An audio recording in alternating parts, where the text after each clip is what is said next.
Алтынчы сабақ К, Г тыбыштары. Шестой урок буквы К и Г. Буквы К и Г читаются твердо рядом с буквами А, О, У, И. Сөздерді оқуғыла. Прочитайте слова. Первое слово киим. Здесь буква К читается мягко, потому что нету букв А, О, У, И. Киим. Второе слово калем читается твердо, потому что здесь есть буква А.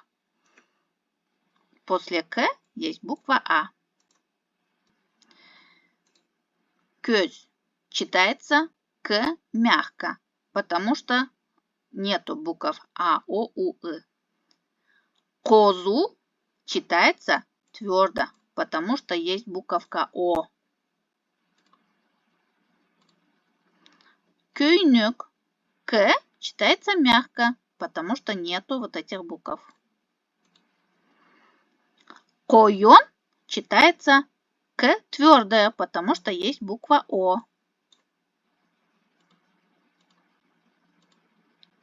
Көл читается мягко. Кол читается твердо. Также из-за буковки О. Киим, калем, көз, козу, көйнік, койон, көл, кол. Дальше мы пройдем буковку Г. Сегиз. Г читается мягко, потому что нету вот этих букв. Сағыз читается твердо, потому что есть буква И. Сағыз. Деги читается мягко. Дағы читается твердо из-за буквы И. Көгір читается мягко. Қағаз читается твердо из-за того, что есть буковка А. Көгүш читается мягко. Қағыш читается твердо из-за того, что есть буковка И. Прочитаем еще раз, повторяйте за мной. Киим, калем, көз, козу, көйнік, койон, көл, кол. Сегиз, сағыз, деги, дағы, көгір, қағаз, көгүш, қағыш.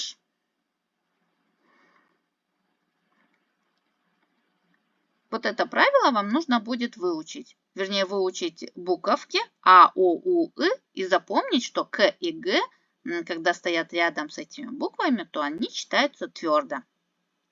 Второе задание. Ырды оқуғыла. Прочитайте стих. Қас, қас, қас, қас тұрып бас. 1, 2, 3, аздап бас.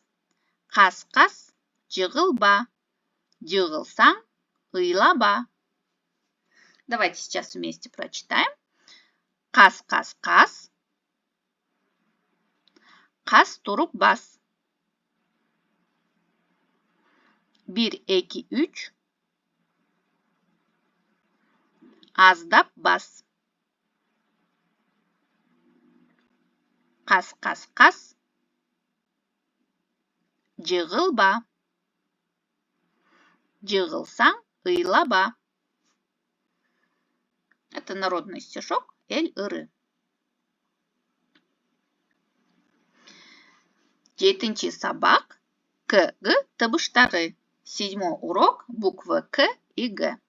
Қайталоо сабағы. Повторение. Ырды оқуғыла. Прочитайте стих.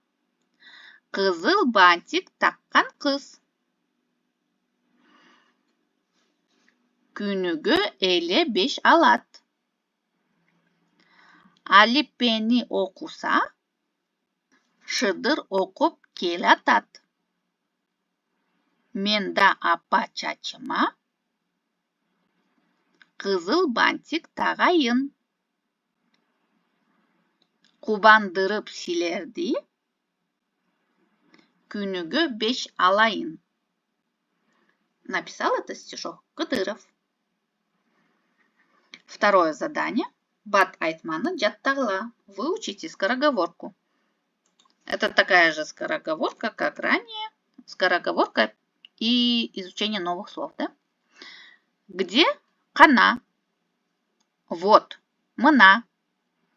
Белый ак, синий көк. Ухо кулак, источник булак.